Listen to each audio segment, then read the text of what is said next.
2010 വരെയുള്ള പട്ടികജാതി പട്ടികവർഗക്കാരുടെ 1 ലക്ഷം വരെയുള്ള വായ്പകൾ സർക്കാർ എഴുതിത്തള്ളും. സഹകരണ സംഘങ്ങളിൽ നിന്നെടുത്ത വായ്പകളാണ് എഴുതിത്തള്ളുകയെന്ന് മന്ത്രി എ കെ ബാലൻ സഭയെ അറിയിച്ചു. കഴിഞ്ഞ സർക്കാരിന്റെ കാലത്ത് പട്ടികജാതി വർഗക്കാർക്കെതിരായ 766 ബലാത്സംഗ കേസുകൾ രജിസ്റ്റർ ചെയ്തതായി മുഖ്യമന്ത്രി നിയമസഭയെ രേഖാമൂലം അറിയിച്ചു. UDF കാലത്തെ ആദിവാസി പദ്ധതിയിലെ അഴിമതിയിൽ നടക്കുന്ന വിജിലൻസ് അന്വേഷണത്തെ സ്വാഗതം ചെയ്യുന്നതായി പ്രതിപക്ഷ നേതാവ് രമേശ് ചെന്നിത്തല വ്യക്തമാക്കി. 2010 മാർച്ച് 31 തിരിച്ചടവ് പൂർത്തിയായ പട്ടികജാതി പട്ടികവർഗക്കാരുടെ 1 ലക്ഷം വരെയുള്ള വായ്പകൾ എഴുതിത്തള്ളുമെന്നാണ് മന്ത്രി എ കെ ബാലൻ നിയമസഭയെ രേഖാമൂലം അറിയിച്ചത്. സഹകരണ സംഘങ്ങളിൽ നിന്നെടുത്ത വായ്പകളാണ് എഴുതിത്തള്ളുകയെന്ന് KJ മാക്സിക്ക് നൽകിയ മറുപടിയിൽ മന്ത്രി അറിയിച്ചു.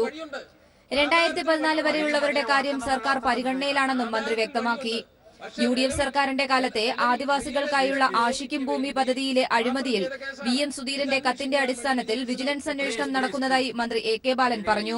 ആശിക്കും ഭൂമി റിയൽ എസ്റ്റേറ്റുമായി ബന്ധപ്പെട്ടുകൊണ്ട് നടത്തിയ അഴിമതിയെ സംബന്ധിച്ച് ബഹുമാനപ്പെട്ട Kerala Pradesh Congress committee president VM Sudheeran എനിക്കൊരു കത്ത് തന്നിട്ടുണ്ട്. VM സുധീരൻ തന്നതിന്റെ ഭാഗമായി അപ്പൊ തന്നെ വിജിലൻസിന് ഉത്തരവിട്ടിട്ടുണ്ട്. 2006-2011 LDF ഭരിച്ചത്. ആ സമയത്ത് ഏതെങ്കിലും രൂപത്തിലുള്ള ഒരു ആരോപണം അന്ന് പ്രതിപക്ഷത്തിലുള്ള ഒരാൾക്ക് കൊണ്ടുവരാൻ കഴിഞ്ഞിരുന്നുവെങ്കിൽ അന്നേരം തന്നെ നമ്മൾ അന്വേഷിക്കും. അന്വേഷണത്തെ സ്വാഗതം ചെയ്യുന്നതായും പാർട്ടി ആലോചിച്ച് തന്നെയാണ് കത്ത് നൽകിയതെന്നും പ്രതിപക്ഷ നേതാവ് രമേശ് ചെന്നിത്തല സഭയെ അറിയിച്ചു. ഇതിനകത്ത് ഞങ്ങളെ സംബന്ധിച്ചിടത്തോളം UDF ഭരണകാലത്ത് വയനാട്ടിലോ അട്ടപ്പാടിയിലോ നടപ്പാക്കിയ വികസന പ്രവർത്തനങ്ങൾ അന്വേഷിക്കുന്നതിനകത്ത് യാതൊരു മടിയും ഞങ്ങൾക്കില്ല. അത് അന്വേഷിക്കാം. KPCC പ്രസിഡന്റ് തന്ന കത്ത് ഞങ്ങൾ ആലോചിച്ച് തന്ന കത്താണ്. അത് അന്വേഷിക്കാം.